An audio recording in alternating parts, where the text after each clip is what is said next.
E aí pessoal, beleza? Marcelo aqui da DHT, a casa da direção. Olha só o que chegou aqui pra gente. Ford Fusion, direção elétrica, tá bom? Olha ele aí. Vamos ver como é que tá a direção desse cara? Bom galera, o cliente chegou dizendo que a direção tá fazendo muito barulho. Tá tendo assistência, mas tá fazendo muito barulho. Pegou um período de festa aí do carnaval e o lugar não tava muito bom, as estradas e tal. E depois disso, olha como ficou a direção desse carro. Tá aqui pessoal, e é isso aqui que tá acontecendo, ó.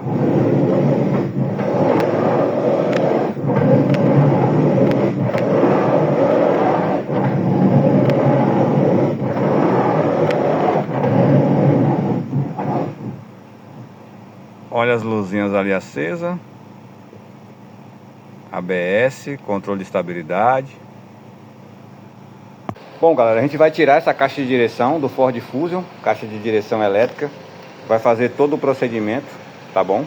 Se você já sabe o que é isso aí, deixa nos comentários. Se não, já confira no nosso canal, porque vamos fazer um vídeo completo da manutenção dessa caixa de direção e você vai aprender o que é isso, beleza? Tamo junto, DHT, a casa da direção, direção elétrica, direção hidráulica mecânica. Tamo junto, forte abraço, valeu!